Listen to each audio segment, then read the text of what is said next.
Mheshimiwa Diwani na ndugu wananchi wa Rwanima, niwashukuru pia nyinyi kwa namna ambavyo kila tukiwaletea matukio ya kitaifa hamjawahi kutuangusha. Kila tunapowaletea matukio yetu ya wilaya hamjawahi kutuangusha. Na tukio hili la upandaji wa miti katika wilaya yetu ambako tulichagua kama maadhimisho ya wilaya yafanyike katika kata ya Rwanima, tena tuliwaletea short notice Mheshimiwa Diwani, lakini hamkusita, mkapokea, mkaingia kazini, mmehamasishana na hapo umethibitisha kwamba mko tayari kupokea miti zaidi ya 5,000 na kuisambaza kwa wananchi waipande, na tutakapofanya maadhimisho ya mwakani tutarudi kukagua katika kata hii. Nichukue nafasi hii kushukuru sana na kwa kweli sisi tunakuamini na wananchi wa hapa walikuamini. Ninajua chini ya uongozi wako na namna ninavyokuona ulivyo kijana mwema, ulivyo mstari wa mbele kupigania maendeleo ya wananchi wa Rwanima, na swala la misitu itakuwa ni wajibu wako, na siku moja baada ya miaka 5 wananchi wa Rwanima waseme kwa kweli hawakufanya makosa, walipata kiongozi ambaye yeye anawaletea maendeleo katika nyanja zote ikiwemo na uhifadhi wa mazingira katika eneo la Rwanima.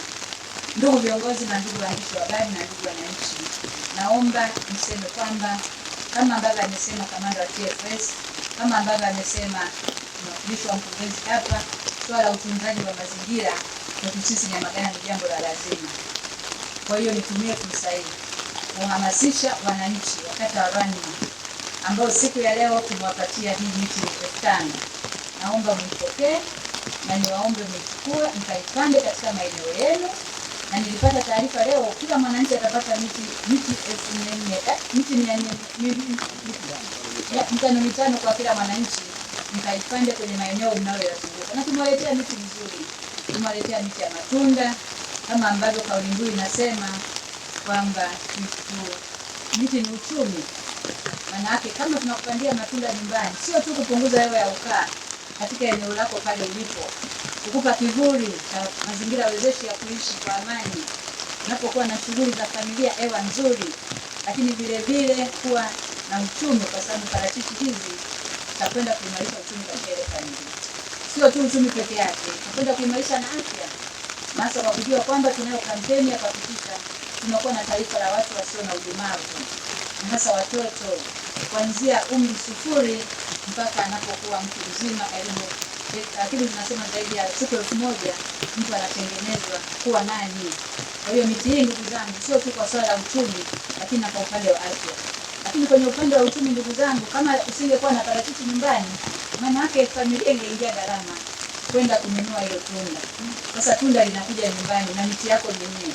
Na wataalamu wanatuambia miti ya parachichi ikistawi vizuri ina uwezo kuzalisha parachichi kwa mwaka zaidi ya 500. Naitwa Sharifa Mustafa kutoka Wakala Huduma za Misitu Tanzania wilaya ya Nyamagana, kwa niaba ya kamishna wa uhifadhi Wakala Huduma za Misitu Tanzania Profesa Dos Santos Silayo, leo kuelekea maadhimisho ya siku ya misitu duniani ambayo kauli mbiu ni misitu ni uchumi, tuhifadhi kwa maendeleo ya taifa. Sisi tumeadhimisha maadhimisho hayo kwa kupanda miche 5,000 katika hii shule ya chekechea ya Isebanda ambayo ipo kata ya Rwanima. Kwa ujumla zoezi limeenda vizuri na tumeshirikiana na wananchi wamegawiwa miche yao, kila kaya imepata miche 4 bure, kwa sababu tuna kitalu cha miti pale wilaya ya Nyamagana, tunagawa miche bure. Kwa hiyo tunahamasisha wananchi wajitokeze kwa wingi kupanda miti hii katika kuelekea siku ya misitu duniani. Ukija kuangalia kwa asilimia kubwa tumehusisha wanafunzi. Lengo la kuhusisha wanafunzi katika siku hii ya leo na kupanda miti na wanafunzi ni ili mwanafunzi akuwe na akili ya kutunza misitu na kuhifadhi mazingira kwa ujumla.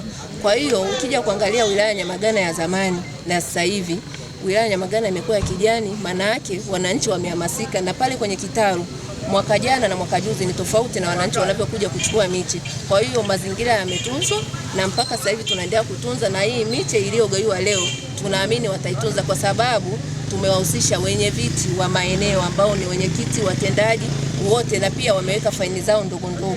Kwa hiyo utunzaji uko vizuri na nyie kama mnavyoona hapa pote ni kwa kijani. Tunasema kwamba ili uweze kutunza mazingira siku zote uhakikishe unapanda miti. Lakini miti tunayoipanda leo sio miti tu, lakini tunapanda miti ya matunda, tunapanda miti ambayo inaleta kivuli, lakini tunapanda miti ambayo inatunza mazingira ili kuweza kutengeneza mazingira mazuri ya kuweza kutengeneza na kupata vyanzo vya maji. Mheshimiwa mgeni rasmi, nimekuwa nikikufuatilia sana, umekuwa ni mtu mwenye juhudi kubwa sana katika swala la miti. Mimi nikupongeze sana wewe pamoja na ofisi yako. Lakini leo hii tukiwa tunaadhimisha sikukuu hii, niseme tu jambo moja, wananchi waendelee kutunza mazingira, wapande miti hii. Leo umepatia miti takriban 5,000. Sisi tunawashukuru sana wanawake na wewe pamoja na